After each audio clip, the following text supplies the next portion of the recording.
کله مو داسې احساس کړی چې ځمکه مو تر پښو لاندې ناڅاپه ولړزېږي، د کور دروازې او کړکۍ وخوځېږي او خلک په وارخطایۍ له ودانیو بهر ووځي؟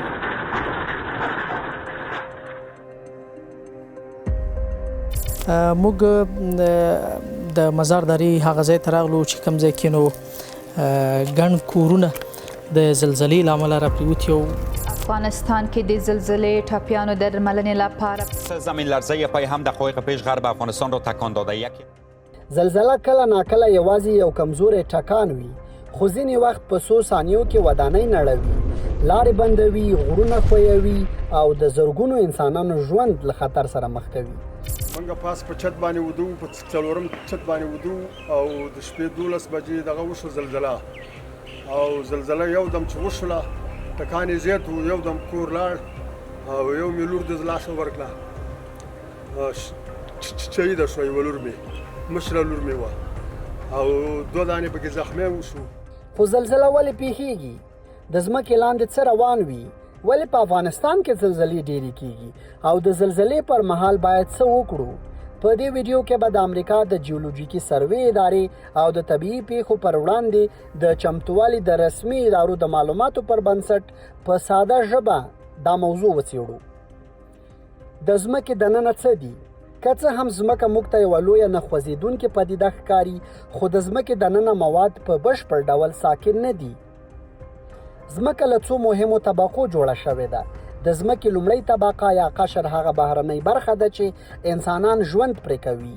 غرونه پرې ولاړ دي، ښارونه پرې جوړ دي او سمندرونه لري. د ځمکې تر قشر لاندې یوه ډېره ګرمه طبقه یا برخه ده چې منټال بلل کېږي. تر هغې لاندې د ځمکې مرکزي برخه یا هسته موقعیت لري. د ځمکې قشر یوه بشپړه ټوټه نه ده، بلکې په لویو او کوچنیو برخو ویشل شوې. دغو برخو ته ټکټونیکي تختې ویل کېږي. د امریکا د جیولوجیکي سروې ادارې د معلوماتو له مخې دغه تختې د یوې ماتې شوې هګۍ د پوستکي د ټوټو په څېر له یو بل سره نښتي دي او په دوامداره توګه ډېر ورو حرکت کوي. ځینې تختې له یو بل څخه لرې کېږي، ځینې سره ټکر کوي او ځینې د یو بل تر څنګ ښویېږي. د تختو حرکت دومره ورو دی چې انسان یې په عادي ډول نه احساسوي، خو د اوږدې مودې په تېرېدو همدا حرکتونه غرونه، درزونه او ځمکني بدلونونه رامنځته کوي. زلزله څنګه رامنځته کېږي؟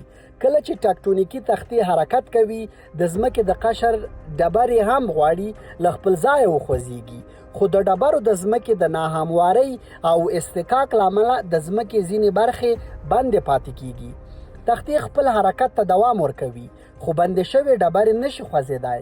په دې ډول په ډبرو کې فشار او انرژي ورو ورو ذخیره کېږي. دغه حالت د هغه لرګي په څیر دی چې موږ یې په دواړو لاسونو کږوو. لرګی تر یوې اندازې فشار زغمي، خو کله چې فشار ډیر شي ناڅاپه ماتیږي. د ځمکې لاندې ډبرې هم همداسې حالت خپلوي. کله چې فشار د ډبرو له مقاومته زیات شي، ډبرې ناڅاپه ماتیږي یا د یو درز په اوږدو ښویېږي. په همدې شیبه کې ذخیره شوې انرژي خوشې کېږي. دا انرژي د څپو په بڼه د ځمکې په دننه او سطحه کې خپریږي او ځمکه لړزوي. په همدې ناڅاپي لړزې ته زلزله ویل کېږي. د امریکا د جیولوجیکي سروې ادارې د معلوماتو پر بنسټ د نړۍ ډېرې زلزلې د ټکټونیکي تختو په پولو او د ځمکنیو درزونو په اوږدو کې رامنځته کېږي. فوکس او سطحي مرکز څه دی؟ هغه ځای چې د ځمکې په دننه کې ډبرې ترې ماتیږي او زلزله پیلېږي د زلزلې فوکس یا هایپو سنټر یا داخلي مرکز بلل کېږي. د ځمکې پر سطحه هغه ځای چې نیغ د داخلي مرکز پر سر موقعیت لري اپی سنټر یا سطحي مرکز بلل کېږي. معمولا د زلزلې سطحي مرکز ته نږدې سیمې شدید ټکانونه تجربه کوي، خو د زیان کچه د زلزلې په ژوروالي، د ځمکې په جوړښت او د ودانیو په کیفیت پورې تړلې ده. ځمکنی درز یا فالټ څه شی دی؟ د ځمکې په قشر کې هغه ماتې شوې کرښې یا سطحې چې ډبرې یې پر دواړو خواو حرکت کوي فالټ یا ځمکنی درز بلل کېږي. کله کله د یو درز دواړو خواو ته پرتې ډبرې د اصطکاک له امله باندې وي. فشار ډیریږي، ډبرې ناڅاپه ښویېږي او زلزله رامنځته کېږي. د درز د خوځېدونکې برخې اوږدوالی، د ښویېدو اندازه او د ډبرو مقاومت د زلزلې پر ځواک اغیز لري. څومره چې د درز لویه برخه وخوځېږي په عمومي ډول هومره ډېره انرژي خوشې کېږي. ولې افغانستان کې زلزلې ډېرې کېږي؟ افغانستان د څو فعالو ټکټونیکي سیمو ترمنځ پروت دی. د هیواد ختیځ او شمال ختیځ په ځانګړې توګه د هندوکش سیمه د هند او راسیا د ټکټونیکي تختو له حرکتونو اغېزمنېږي. د جیولوژیکي سروې ادارې د افغانستان د زلزلې د خطر د نقشې له مخې د هند تخته د اوراسیا د تختې پر لور شمال ته حرکت کوي. د دغه حرکت له امله په ختیځ او شمال ختیځ افغانستان کې پراخ ځمکني فشارونه، فعال درزونه او زلزلې رامنځته کېږي. په هندوکش او پامیر سیمو کې د ځمکې په ژورو برخو کې هم زلزلې ډېرې ثبتېږي. افغانستان له لویدیځ سویل او ختیځ څخه د فعالو ټکټونیکي پولو او ځمکنیو جوړښتونو تر اغېز لاندې دی. د 2023م کال د هرات زلزلې هم وښوده چې یوازې شمال ختیځ نه بلکې د افغانستان لویدیځې سیمې هم د فعالو ځمکنیو درزونو له خطر سره مخ دي. د یادې ادارې د معلوماتو له مخې د افغانستان او شاوخوا سیمو زلزلې د عربستان، هند او راسیا د تختو د پیچلو تعاملاتو پایله ده.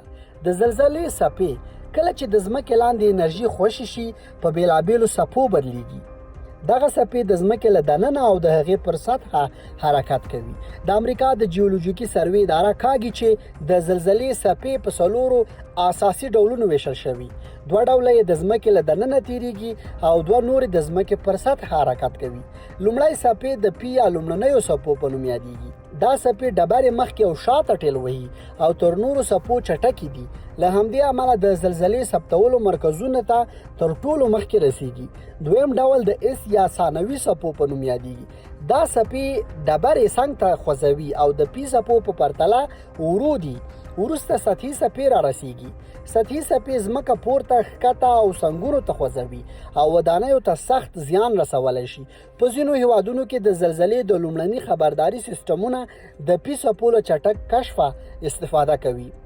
دغه سیستمونه زلزلې مخکې له پېښېدو نه اټکلوي بلکې زلزله له پیلېدو وروسته کشفوي او ښایي لرو سیمو ته د قوي ټکانونو تر رسېدو څو ثانیې مخکې خبر ورکړي.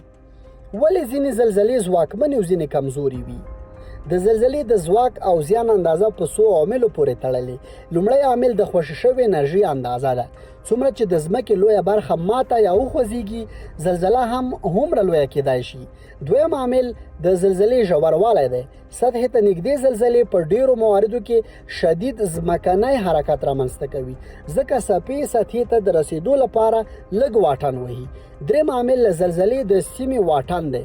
د درز او سطحي مرکز ته نږدې سیمې معمولا زیاتې لړزې تجربه کوي. څلورم عامل د ځمکې ډول دی. نرمه، شګلنه یا له رسوباتو ډکه ځمکه د زلزلې ځینې څپې پیاوړې کولی شي په داسې حال کې چې کلکه ډبرینه ځمکه ښایي بیل ډول حرکت وکړي. پنځم او ډیر مهم عامل د ودانیو کیفیت دی. بې معیاره ودانۍ، خام کورونه، درانه چتونه او کمزوري دیوالونه د زلزلې پر مهال د نړېدو له ډیر خطر سره مخ وي. په ډیرو زلزلو کې د انسانانو مرګ ژوبله یوازې د ځمکې د لړزېدو له امله نه بلکې د ودانیو د نړېدو، اور لګېدنې، ځمکې ښویېدنې، د برېښنایي مزو پرې کېدو او نورو احتمالي خطرونو له امله رامنځته کېږي. د زلزلې ځواک څنګه اندازه کېږي؟ زلزلې د سیسمومیټر یا سیسموګراف په نوم د حساسو وسایلو په وسیله ثبتېږي. دغه وسایل د ځمکې حرکتونه ثبتوي او له ساینسپوهانو سره د زلزلې د وخت، ځای او اندازې په معلومولو کې مرسته کوي. خلک ډیری وخت د ریختر د کچې نوم اخلي، خو د امریکا د جیولوژیکي سروې ادارې د معلوماتو له مخې د لویو زلزلو د اندازه کولو لپاره اوس د مومنت میګنیټیوډ یا د MW کچه ډیره دقیقه بلل شوې. د زلزلې د اندازې کچه لوګاریتمي ده.